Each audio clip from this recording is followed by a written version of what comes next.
Betterment हुआ, ठीक है। तो जब बेटरमेंट होता है गाइस तो यहाँ पे कुछ ऐसा रिमार्क जो है वो लिख के आएगा, allotment cancel due to betterment in CAP round 2। इसका मतलब क्या हुआ है, एंड मैंने आपको पहले ही बताया था कि अगर आप hello friends, welcome back to another new video. तो फाइनली गाइस इंजीनियरिंग के कैप राउंड 2 का जो अलॉटमेंट का रिजल्ट है वो फाइनली जो है वो रिलीज हो चुका है, एंड अभी गाइस जो सीट एक्सेप्टेंस प्रोसेस है वो भी स्टार्ट हो चुकी है। इस वीडियो में गाइस मैं आपको डिटेल में समझाऊंगा कि सीट एक्सेप्टेंस प्रोसेस में अभी आपको सेकंड राउंड में कौन से जो ऑप्शंस है वो रहेंगे, क्या आप थर्ड राउंड में भी जो बेटरमेंट है उसके लिए जो है वो जा पाओगे या फिर नहीं, क्या फिर से आपको 1000 रुपीज़ पे करना पड़ेगा या फिर नहीं, एंड और भी बहुत सारी चीज़ें, ताकि आपको सारी जो चीज़ है वो समझ में आए एंड आपसे कोई भी जो मिस्टेक है वो ना हो। तो वीडियो पूरा एंड तक देखते रहिए, एंड अगर आप चैनल पर नहीं हो गई तो सब्सक्राइब जरूर से कर लेना, ताकि आपको आने वाले वीडियोस में स्कॉलरशिप से रिलेटेड भी जो इन्फॉर्मेशन है वो मिलती रहे। तो कैप राउंड 2 की सीट एक्सेप्टेंस प्रोसेस के लिए गाइस सबसे पहले तो आपको ऑफिशियल वेबसाइट पे आके अपना जो लॉगिन है वो कर लेना है। लॉगिन करने के बाद गाइस यहाँ पे आपको दिखेगा कि कैप राउंड 2 में आपको कौन सा जो कॉलेज है वो अलॉट हुआ है, ठीक है। अब ऐसे भी स्टूडेंट्स होंगे जिनको कैप राउंड 1 में कोई कॉलेज अलॉट हुआ होगा एंड कैप राउंड 2 में उनका बेटरमेंट हुआ होगा। तो बेटरमेंट अगर होता है तो यहाँ पे कोई नया कॉलेज आपको जो है वो देखने को मिलेगा। किसी का अगर बेटरमेंट नहीं हुआ है तो जो कैप राउंड 1 में कॉलेज लगा था वही यहाँ पे रहेगा। किसी को कैप राउंड 1 में लगा ही नहीं था एंड कैप राउंड 2 में लगा है तो यहाँ पे कॉलेज आपको जो है वो देखने को मिलेगा, ठीक है। तो सबसे पहले गाइस यहाँ पे आप एक बार अपना जो अलॉटमेंट है वो अच्छे से चेक कर लेना कि बेटरमेंट हुआ है या फिर नहीं।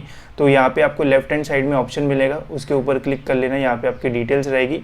यहाँ पे आप देख सकते हो गाइस स्टूडेंट को कैप राउंड 1 में government college of engineering Amravati का जो मैकेनिकल ब्रांच है वो लगा था, ठीक है। अब कैप राउंड 2 में जब इसने फॉर्म भरा तो इसका बेटरमेंट हुआ, ठीक है। तो जब बेटरमेंट होता है गाइस तो यहाँ पे कुछ ऐसा रिमार्क जो है वो लिख के आएगा, allotment cancel due to betterment in CAP round 2। इसका मतलब क्या हुआ है, एंड मैंने आपको पहले ही बताया था कि अगर आपको कैप राउंड 2 में कोई बेटर कॉलेज मिलता है तो कैप राउंड 1 का आपका जो कॉलेज है वो चला जाएगा, ठीक है। तो यही यहाँ पे लिखा है कि जो कैप राउंड 1 का आपका कॉलेज है उसका जो अलॉटमेंट है वो आपका चला गया है, बिकॉज आपका यहाँ पे जो बेटरमेंट है वो हुआ है कैप राउंड 2 में, ठीक है। एंड कैप राउंड 2 में गाइस जिसको जो है वो मराठवाड़ा मित्र मंडल का जो AINDS ब्रांच है वो मिला हुआ है। तो यहाँ पे ऐसा जो है वो लिख के आता है कि कैप राउंड 2 में अगर आपको कोई कॉलेज अलॉट हुआ है तो वो कॉलेज आपको जो है वो मिलेगा।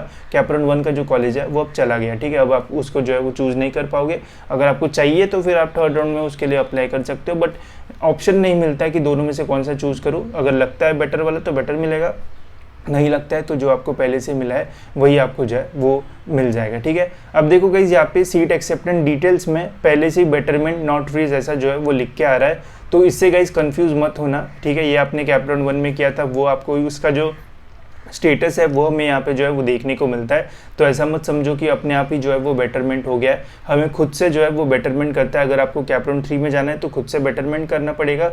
अगर कैप राउंड 2 में जो कॉलेज आपको लगा है उसी कॉलेज में अगर आपको एडमिशन चाहिए तो खुद से आपको फ्रीज करके उस कॉलेज में जो है वो जाना पड़ेगा।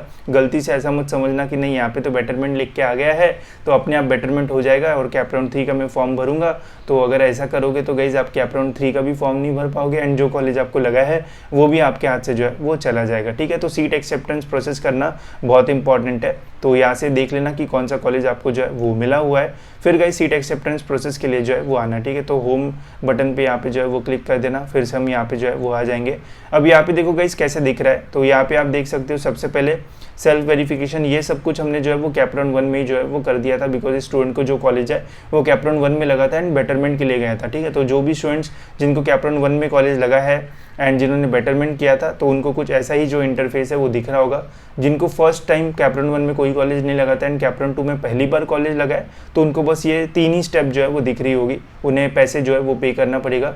जिन्होंने पहली बेटरमेंट कर रखा है उन्हें कोई भी पैसे वगैरह जो है वो पे नहीं करना है, ठीक है।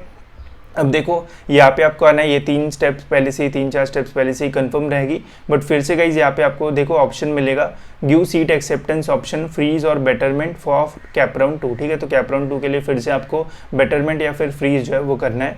तो आपको इनकम्प्लीट वाली बटन पे जो है वो गाइज क्लिक कर देना है। यहाँ पे गाइज आपको ऑप्शंस मिलेंगे कि आपको बेटरमेंट करना है या फिर फ्रीज करना है, ठीक है।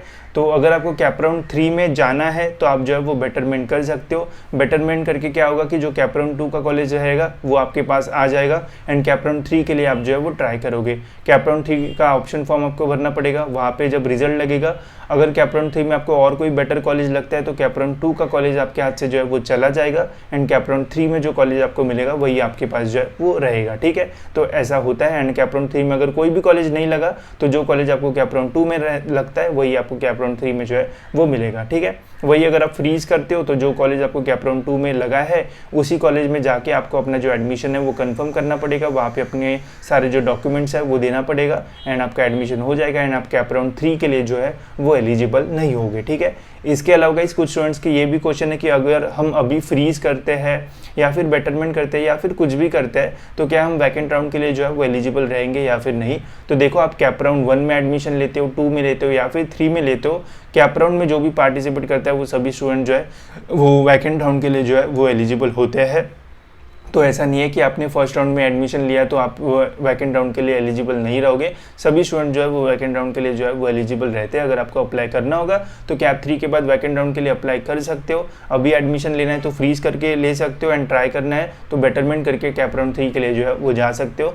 अगर मेरी मानोगे तो अगर आपको ऐसा कॉलेज नहीं मिला है जो आपको पसंद है तो आप जो है वो कैप राउंड 3 के लिए जो है वो ज़रूर जा सकते हो, बिकॉज 60-70% स्टूडेंट जो है वो कैप राउंड 1 एंड 2 तक अपना जो एडमिशन है वो ले लेते हैं। बहुत ही कम बच्चे बचते कैप राउंड 3 के लिए एंड अगर वहाँ पे सीट्स वगैरह रहती है तो हो सकता है कि आपको और एक बेटर कॉलेज जो है वो मिल जाए। तो ज़रूर आप कैप राउंड 3 के लिए जो है वो जा सकते हो, वरना यहाँ पे आपको फ्रीज का भी जो ऑप्शन है वो मिल जाएगा। एंड जब आपकी सीट एक्सेप्टेंस प्रोसेस कंप्लीट हो जाएगी गाइस, तो जिनका बेटरमेंट हुआ या फिर जिन्होंने बेटरमेंट किया था कैप राउंड 1 में एंड कोई भी कॉलेज नहीं लगा या फिर लगा, तो ये वाला जो प्रोसेस है ये कन्फर्म मतलब ग्रीन जो है वो होना चाहिए, तभी ये माना जाएगा कि आपने जो सीट एक्सेप्ट है वो की। अगर आप इसको इनकम्प्लीट ही छोड़ दोगे, ठीक है, कि बोल दोगे मैंने कैप राउंड 1 में तो किया था अब क्यों करूँ, अब करने की ज़रूरत नहीं है, ऐसा नहीं है, करने की ज़रूरत है। अगर आप इसको नहीं करते हो कुछ भी एंड इनकम्प्लीट ही रखते हो तो आप कैप राउंड 3 के लिए एलिजिबल तो रहोगे, बट जो कॉलेज आपका लगा है कैप राउंड 2 में वो आपके हाथ से जो है वो चला जाएगा। तो ध्यान रखना, टाइम पे अपना जो सीट एक्सेप्टेंस प्रोसेस है वो कंप्लीट करना। अगर फ्रीज करना है तो एडमिशन ले लो, अगर फ्रीज नहीं करना है, बेटरमेंट जाना है एंड कैप राउंड 3 के लिए ट्राई करना है तो वो भी आप कर सकते हो। कोई पैसे वगैरह जो है वो पे नहीं करना पड़ेगा। जिनको पहले ही कॉलेज लगा है, जिनको फर्स्ट टाइम लगा है, उन्हें ही जो है वो पैसे पे करना पड़ेगा। ठीक है, इसके अलावा गाइस अगर मैं आपको इंपॉर्टेंट डेट्स दिखाता हूँ तो इंपॉर्टेंट डेट्स में भी 27 से लेके तो आई थिंक 29 तक का जो टाइम है वो दिया हुआ है, तो एक बार हम वो भी देख लेते हैं। तो आप देख सकते हो 27 अगस्त से लेके तो 29 अगस्त तक आप seat acceptance process for CAP round 2 जो है वो कर सकते हो। तो जो फ्रीज करेंगे उन्हें कॉलेज में जाके अपना एडमिशन 27 से लेके तो 29 तक करना है एंड जो बेटरमेंट करेंगे उन्हें तो ऑनलाइन ही करना है, उनके लिए भी सेम ही जो टाइम है वो दिया हुआ है। एंड फिर इसके बाद जो कैप राउंड 3 की प्रोसेस है वो स्टार्ट होगी, जहाँ पे एक्चुअल बेटरमेंट होने के जो चांसेस है वो और भी ज़्यादा रह सकते हैं। तो वेट कर सकते हो, या फिर अगर आपको जो कॉलेज चाहिए था वो लग गया तो वहाँ पे फ्रीज करके एडमिशन भी जो है वो ले सकते हो। ठीक है, तो होप सो गाइस आपको सारी जो चीज़ें है वो समझ में आ गई होगी। इसके बाद गाइस काफ़ी सारे ऐसे भी वीडियोस आएंगे जिसमें मैं आपको बताऊंगा कि आपका सिलेबस क्या रहेगा, कौन सी चीज़ें आपको पढ़ने मिलेगी, स्कॉलरशिप फॉर्म कैसे भरना है और भी बहुत सारी चीज़ें। तो उसके लिए गाइस आप चैनल को जो है वो सब्सक्राइब कर सकते हो ताकि आपको टाइम पे सारी जो इन्फॉर्मेशन है वो मिलती रहे। फिलहाल इस वीडियो में इतना ही, मिलते हैं गाइस ऐसे और एक इन्फॉर्मेटिव वीडियो में।